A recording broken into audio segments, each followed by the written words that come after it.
లో అట్లాగే మా మీద జరిగే దుష్ప్రచారాన్ని తిప్పికొట్టడంలో శాసనసభ వేదిక కానీ బయట కానీ బ్రహ్మాండమైన పాత్ర పోషించాం. రేపటి రోజున కూడా అట్లాగే ముందుకు పోతాం. మరి మా కార్యకర్తలకు కూడా నేను చేసే విజ్ఞప్తి, సన్నద్ధం అవుదాం. అన్ని రకాలుగా ప్రజాక్షేత్రంలో మనం ఈ ప్రభుత్వాన్ని నిలదీయడంలో సఫలమైనాం. ముఖ్యంగా మా సోషల్ మీడియాలో పనిచేసే మా తమ్ముళ్ళు చెల్లెళ్ళకు కూడా నేను హృదయపూర్వకంగా అభినందనలు చెప్తా ఉన్నాను.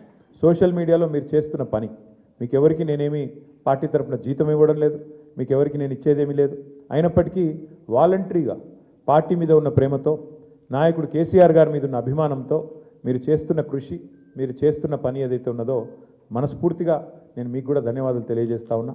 అట్లాగే మా పార్టీ కార్యకర్తలకు, మరి మా గులాబీ కుటుంబ సభ్యులందరికీ నేను చేసే ప్రార్థన, దీంతో మనం నిరాశపడవలసిన అవసరం లేదు, బాధపడవలసిన అవసరం లేదు. తప్పకుండా ముందుకు పోదాం. అట్లా అనుకుంటే ఇవాళ జాతీయ స్థాయిలో కూడా మీరు చూసినట్టయితే మరి కాంగ్రెస్ పార్టీ బీహార్లో తన ఉనికిని కోల్పోయే పరిస్థితి ఉన్నది. కాబట్టి ఇవన్నీ సహజం, గెలుపులు ఓటములు సహజం. దీన్ని ఏదో పెద్ద సెట్ బ్యాక్ లాగా చూసుకోవాల్సిన అవసరం లేదు. తప్పకుండా మరింత బలంగా వద్దాం, ముందుకొద్దాం. ఒక రబ్బర్ బంతిని గోడకేసి కొడితే ఎట్లయితే తిరిగి బలంగా వెనకకొస్తుందో అట్లా మనం కూడా తప్పకుండా తిరిగి వెనక్కొద్దాం.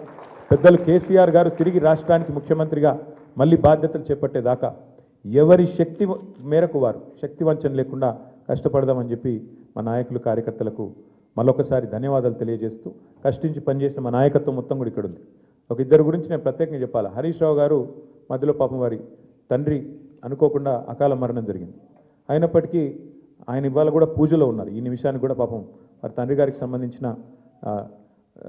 స్వర్గపాత్రకు సంబంధించిన పూజలో ఉన్నారు. అయినప్పటికీ ఇంట్లో ఉండి కూడా ఆయన కూడా చాలా కష్టపడ్డారు. వారితో పాటు ఇంకా చాలామంది, మా రవీంద్రరావు గారు మా ఎమ్మెల్సీ, వారి సొంత అన్నగారు చనిపోయినారు. అన్నగారు చనిపోతే కూడా ఉదయం పోయి సాయంత్రం వచ్చినారు.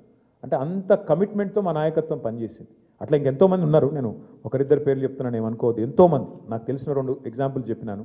ఇంకెంతోమంది తమ తమ కుటుంబాలను వదిలేసి దీపావళి కూడా పోకుండా, మా నాయకులు హైదరాబాద్లోనే ఇక్కడే ఉండి దీపావళి పండుగ కూడా పోకుండా, కుటుంబంతో ఉండకుండా జూబ్లీహిల్స్ నియోజకవర్గంలోనే మకాం వేసి పనిచేసినారు. వాళ్ళందరికీ కూడా నేను శిరస్సు వంచి ధన్యవాదాలు తెలియజేస్తా ఉన్నా.